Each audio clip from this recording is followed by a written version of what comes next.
Tentunya Anda pernah melihat gambar atau patung Tuhan Yesus disalib. Di bagian mana tangan Tuhan Yesus dipaku? Di telapak tangannya? Ya, itulah yang sering kita lihat. Tetapi, itu keliru. Pada tahun 1968, untuk pertama kalinya diketemukan kerangka tubuh seseorang yang disalib pada abad pertama dekat Yerusalem. Namanya pun dapat kita ketahui karena terukir di petinya, Jehohanan ben Hakkol. Berdasarkan keadaan tulang kerangka itu, para arkeolog merekonstruksikan posisi yang sesungguhnya dari Jehohanan di kayu salib. Dari penelitian itu, diperoleh data bahwa korban tidak dipaku di telapak tangannya, tetapi di pergelangan tangannya. Anggapan para arkeolog bahwa paku di telapak tangan tidak mungkin dapat menahan berat badan orang yang bersangkutan. Demikian juga dengan Tuhan Yesus. Agaknya yang benar adalah bahwa Tuhan Yesus dipaku di pergelangan tangannya. Data lain yang diperoleh dari tulang-tulang Jehohanan adalah bahwa korban tidak disalib dalam keadaan berdiri lurus. Kedua paha dan lututnya miring ke satu sisi, dan kakinya dipaku atau dijepit dengan kayu, lalu dipaku ke salib itu. Sedangkan pinggulnya didudukkan di sebatang balok yang menempel di kayu salib itu. Jadi, korban tidak berada dalam posisi 100% berdiri, tetapi separuh berdiri dan separuh duduk.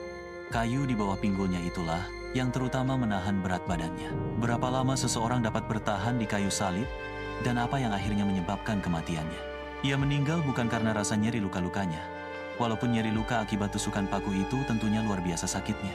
Biasanya orang yang disalib dapat bertahan selama 4 atau 5 hari dengan nafas yang tersengal-sengal dan rasa nyeri kesakitan, lalu akhirnya meninggal karena asfiksia, yaitu kelemasan disebabkan kekurangan zat asam atau oksigen, dan ekses atau kelebihan muatan karbon dioksida di dalam darah.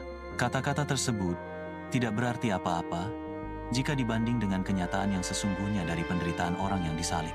Begitu kejamnya cara hukuman ini yang dimulai oleh bangsa Punisia dan Persia, sehingga pemerintah Roma menetapkan bahwa penyaliban hanya dijalankan untuk penjahat kelas berat, yaitu penyamun berdarah dingin, budak yang melarikan diri, dan pemberontak yang melawan kekuasaan Roma. Hukuman di kayu salib adalah hukuman yang terhina. Di mata orang Yahudi, kematian di salib bukan hanya hinaan, melainkan juga kutukan dari Allah. Terkutuklah orang yang digantung pada kayu salib.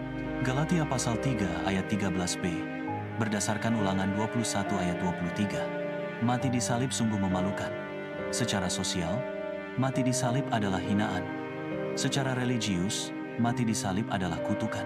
Kalau begitu, mengapa gereja purba tidak menutupi kematian Yesus? Mengapa gereja purba tidak malu mengaku bahwa Yesus mati secara terhina dan terkutuk?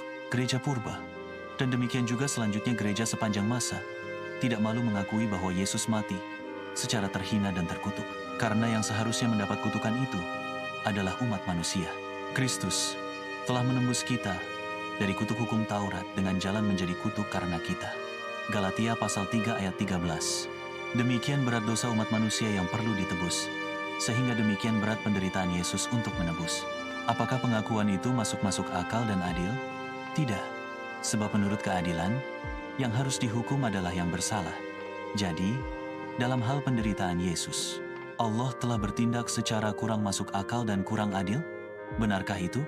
Benar, sebab jikalau Allah menempuh cara yang wajar dan adil, maka kitalah yang akan menanggung penderitaan, hinaan, dan kutukan ini.